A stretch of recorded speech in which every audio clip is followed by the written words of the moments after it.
সংবাদে আপনাকে স্বাগতম। শুরুতেই সংবাদ শিরোনাম, এরপর বিস্তারিত। যুদ্ধবিরতির উদ্যোগের মধ্যেও গাজায় ইসরায়েলি হামলা, নিহত ৮। হামাস অস্ত্র ছাড়লেও গাজায় থামেনি ইসরায়েলি নৃশংসতা। ইরান যাওয়ার পথে মরুভূমিতে ১৯ আফগানের মৃত্যু।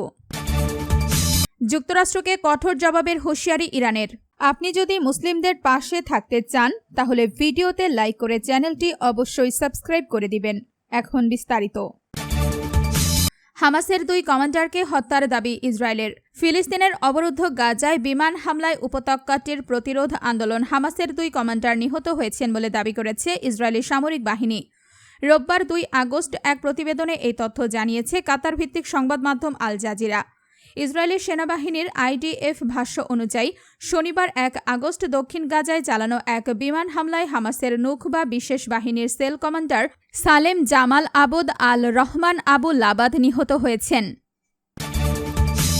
হামাস অস্ত্র ছাড়লেও গাজায় থামেনি ইসরায়েলি নৃশংসতা। মার্কিন মধ্যস্থতায় হামাসের অস্ত্র সমর্পণ এবং দল ভেঙে দেওয়ার চুক্তির বিষয়ে ইসরায়েল সম্পূর্ণ অসন্তুষ্ট বলে জানিয়েছেন ইসরায়েলের সাবেক রাষ্ট্রদূত অলন পিনকাস। চুক্তি ঘোষণার পর গত ৪৮ ঘণ্টায় গাজায় ইসরায়েলি হামলা আরও তীব্র হওয়া এবং মার্কিন প্রেসিডেন্ট ডোনাল্ড ট্রাম্পের শান্তি বোর্ডে ইসরায়েলের পক্ষ থেকে আনুষ্ঠানিকভাবে আপত্তি জানানোর মধ্য দিয়েই এই অসন্তুষ্টি স্পষ্ট হয়ে উঠেছে। সাবেক রাষ্ট্রদূত বলেন, বর্তমান পরিস্থিতিতে মার্কিন প্রেসিডেন্ট বলছেন একটি চুক্তি হয়েছে, কিন্তু বাস্তবে কোনো কার্যকর চুক্তি হয়নি, ফলে এটি সফল হওয়ার বিষয়ে তিনি অত্যন্ত সন্দিহান। ইরান যাওয়ার পথে মরুভূমিতে ১৯ আফগানের মৃত্যু। ইরানে প্রবেশের চেষ্টার সময় মরুভূমির তীব্র গরমে ও তৃষ্ণায় ১৯ জন আফগান অভিবাসীর মর্মান্তিক মৃত্যুর ঘটনা ঘটেছে। খবর গালফ নিউজের।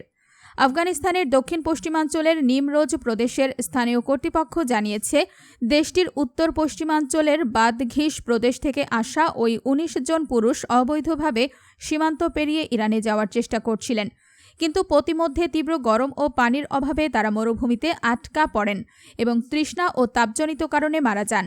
নিমরোজের তথ্য ও সংস্কৃতি বিভাগের পরিচালক হাবিবুল্লাহ এলহাম জানান, নিখোঁজদের সন্ধানে পরিচালিত উদ্ধার অভিযানে স্থানীয় বাসিন্দাদের সহযোগিতায় নিমরোজের রিগ লালো মরুভূমি থেকে ১৪ জনের মরদেহ উদ্ধার করা হয়। এর আগে নিকটবর্তী মৃত্যুর উপত্যকা নামে পরিচিত দাশতো এ মার্গো মরুভূমি থেকে আরও ৫ জনের মরদেহ উদ্ধার করা হয়েছিল। সর্বশেষ ১৪ জনের মরদেহ উদ্ধারের মধ্য দিয়ে ওই দলের ১৯ জন অভিবাসীর মৃত্যুর বিষয়টি নিশ্চিত হয়।